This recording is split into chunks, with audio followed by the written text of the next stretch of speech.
right? Today, we want to examine the topic managing relationships at work. Now, this whole world, if you take God out, the next most important thing is human beings, right? Every great thing that has ever been accomplished was done by human beings.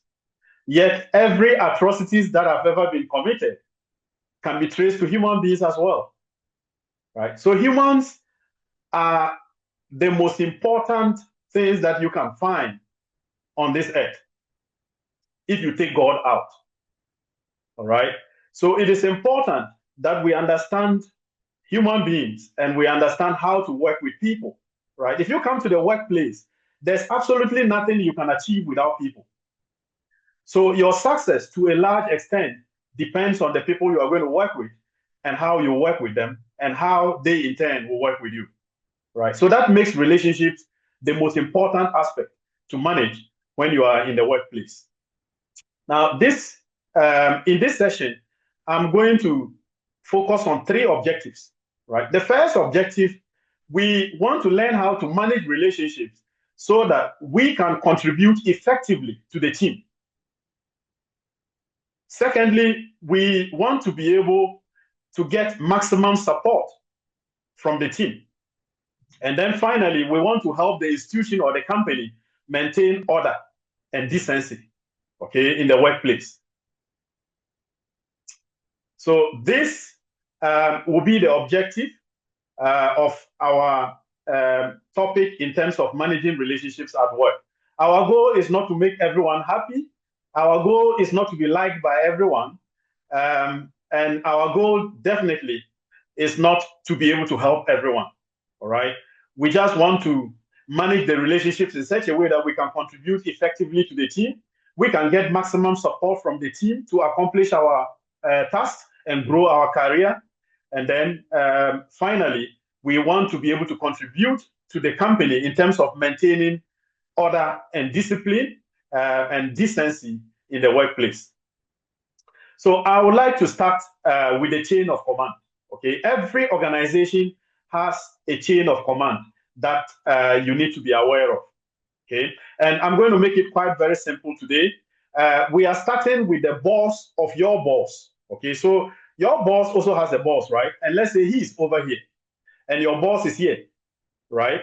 Now, your boss has colleagues who work at the same level as him. So there's a colleague here and a colleague there, right? And then below your boss is you. Below your boss is you, and you also have colleagues, okay, along the same level. And then below you are your subordinates, right? So this is the chain of command I'm going to look at. I'm looking at your boss's boss, followed by your boss, followed by you, and then below you are your subordinates. And then at each level, there are colleagues at each level, right? So this gives us primarily 3 types of relationships that we have to be aware of. So the first one is authority or leadership, okay? So that is going to be the vertical relationship between you and your boss and your boss's boss, and you and your boss's boss, right?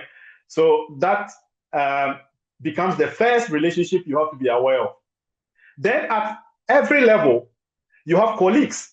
So at your level, you have people who are the same level as you in the company, and they are your colleagues. So that gives a different kind of relationship that you have to be aware of and manage. And then finally, you also have subordinates below you who work and report to you, and that gives you another relationship downward that you have to be aware of and manage. So this gives us 3 relationships, at least 3 relationships in the company or institution where you work that you have to be aware of and know exactly how to manage them. If we are very clear on this, then I want to start with the general things that you should do in terms of managing all relationships. Okay, I'll come back to these 3 relationships and I'll pick each one of them and try to explain exactly what you need to do to keep those relationships functioning. But I want to start with the general things you should be doing in a company to keep relationships going. The first thing you need to do is to respect everyone in the company. Now, I want to explain this a little bit more. The reason why we respect human beings is not because of their position, like our society here do. Okay? We don't respect people because of the position that they hold. That is a different thing altogether. We respect human beings because they have dignity. We respect human beings because they were created by God and God is within them. So that is why we respect them. So it doesn't matter whether the person is white or black, tall or short, ugly or handsome or beautiful, whether the person is from your hometown or from a country where you dislike, the country you dislike, or whether the person is someone you like or not, you ought to respect them because they were created by God. That is the reason why we respect people. So the cleaner in the company deserve the same level of respect as the CEO. Regardless of what you know about them or you've heard about them, when you meet them, you will try to give them a smile and greet them and move on, if the company allows greeting. You will try to be cordial with them. You will try to just, be nice to everyone that you meet, okay? That is the first thing you have to do. Second thing you need to do is to try to know everyone by name if you get closer to them. So if you have an opportunity, get to know the people around by name and get their contact. So let's say you meet the security man at the gate. You've been meeting him maybe for the past month. One day you have a little time to spare. You could stop by and try to have a conversation with him, try to know where he's coming from, where he stays, and try to introduce yourself to him and maybe get his contact. It will be very helpful to you someday, right? So do that and try to network within the company. That is internal networking. It's very, very important. Get to know people. You don't have to force yourself on them. You don't have to go looking for people to know them. But when you come into contact with people, try to know them and try to make yourself known to them and get their contact. So that is the second thing you need to do generally. The third thing you need to do is to identify relationships where there are mutual interests and try to grow them. So in the midst of trying to know people and network with them, there will be some relationships that you realize that you have common interests, right? Maybe the two of you are interested in maybe, let's say, soccer, that you can discuss during your leisure, or maybe the two of you are interested in logistics, something that you have some sort of interest in. Okay, once you identify these relationships, you try to nurture them, you grow them. It means that you spend a little bit more time with those people and try to talk around these things so that you can grow those relationships. They will come naturally. Okay, you don't have to bring them up. As long as you get along with people, you talk to them, try to network with them, conversations will come up and you realize that you have common interests with a few people that you can get along with. They are not friends, they are colleagues at work and maybe subordinates, but you have common interests. So it means that you can do some things together. And those relationships are very important, so you grow them, right? And then the final thing, expect nothing from the people that you come across with, okay? Expect nothing from anyone in the company. I want to repeat that, expect nothing. That is the only way you build real quality relationships. When you don't expect anything from people, then you get to be able to network with them and feel free and be yourself and then get people to get along with you, okay? Once you expect things from people, you tend to try to live a double life and people will notice that and eventually they will find out that you are a fake person, okay? So be yourself, expect nothing from people and just network and be as nice as you can to everyone around in the company. And it will go really well. So these are 4 basic things you should be doing generally, regardless of the kind of relationship involved. Okay. Now I'm going to start with the most important relationship, authority or leadership. So that is a relationship between you and your boss and your boss's boss, or the relationship between you and your boss and your boss's colleagues. Okay, they are at some level and you are at a lower level. So the relationship is a vertical one. Okay, it's going upward. That is the relationship I'm calling authority. Okay, there are three things you need to do in terms of your relationship with authority. The first one, you have to honor authority. When we say you honor someone, it's not just respecting the person. Okay, so I've already discussed respect. Respect is given to everyone in the company because simply they are human beings. Okay, but you honor authority that goes beyond respect. You have to be loyal to them. You have to treat them with fear. Be very professional, very formal.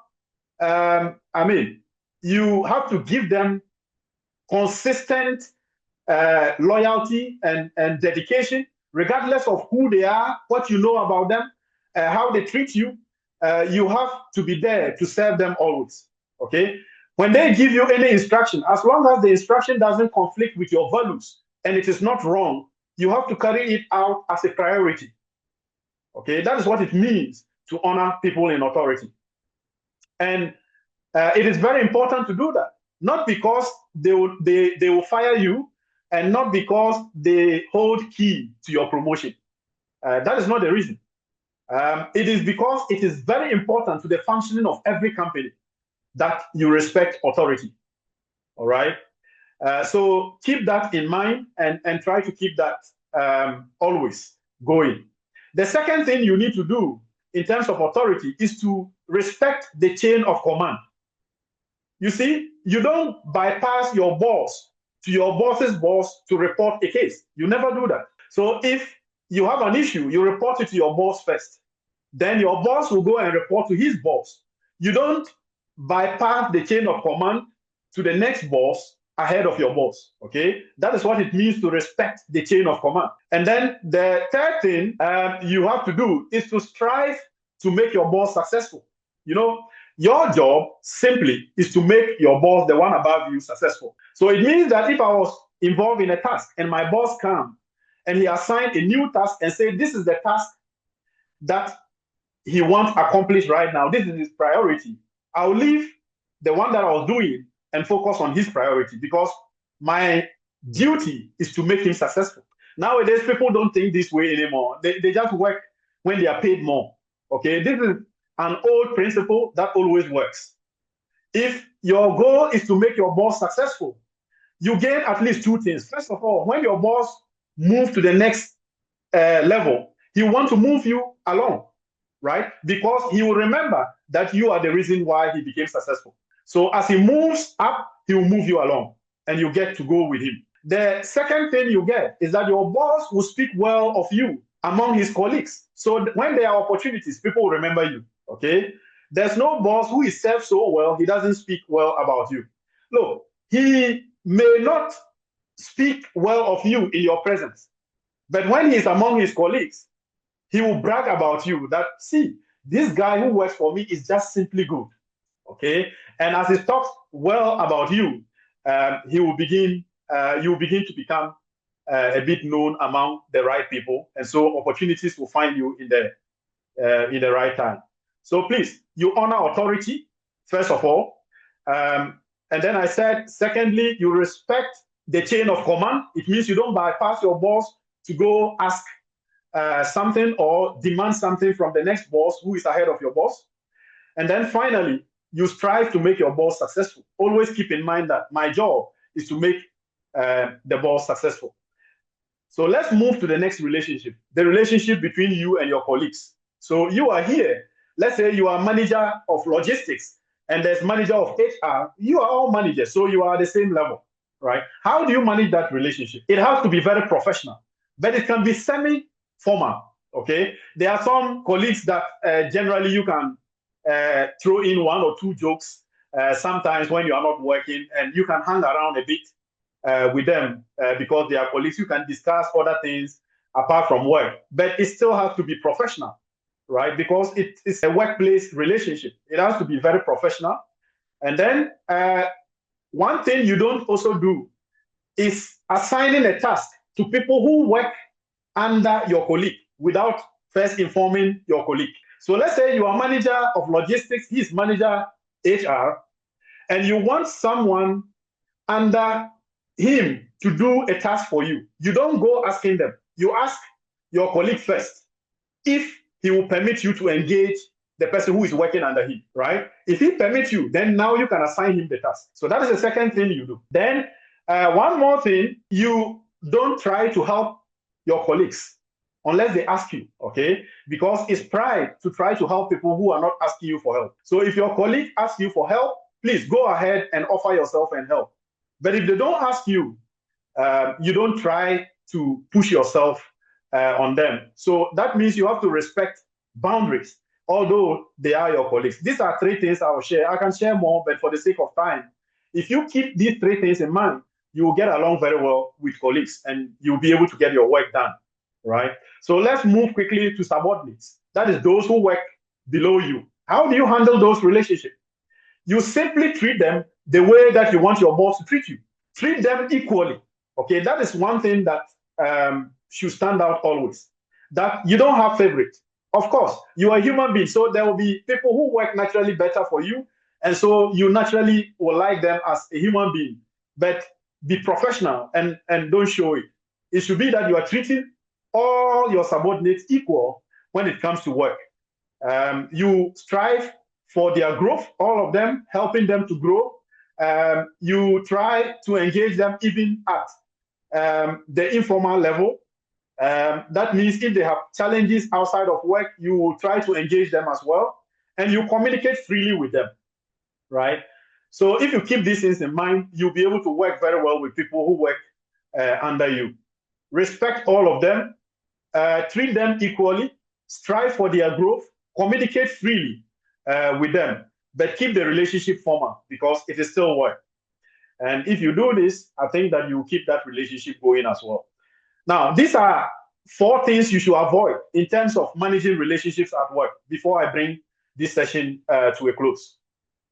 The first thing, don't borrow things from people at work.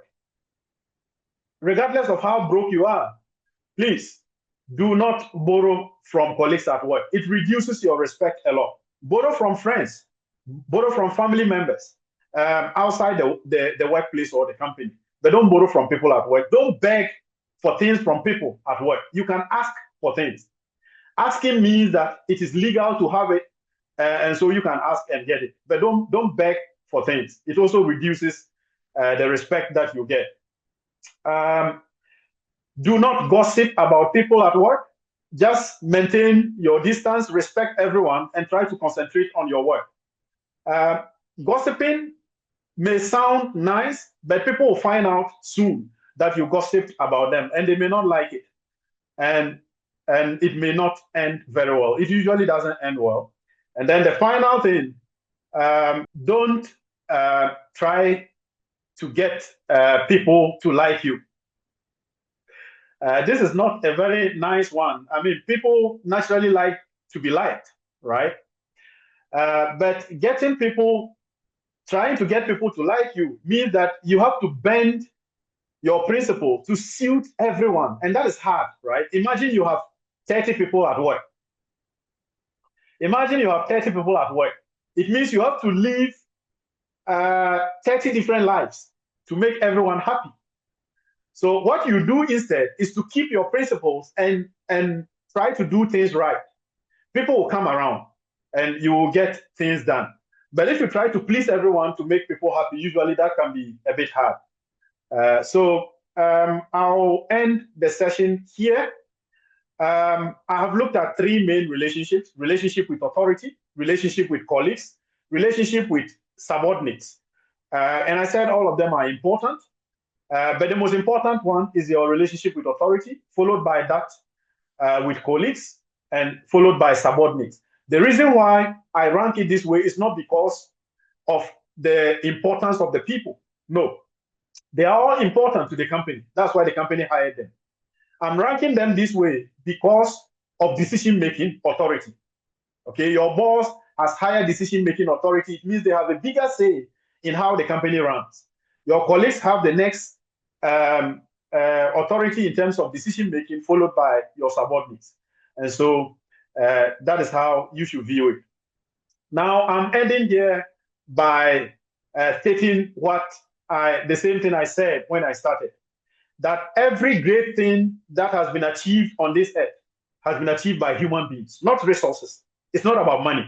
It's not about gold or silver or diamond. It's human beings. Quality human beings means quality life and quality society. Okay? Every atrocity that has been caused to humanity is also done by human beings, right? It means that we can get the best out of people and we can get the worst out of people. I hope that this lesson will help you to get the best out of the people who work with you. And I wish you all the best. Thank you.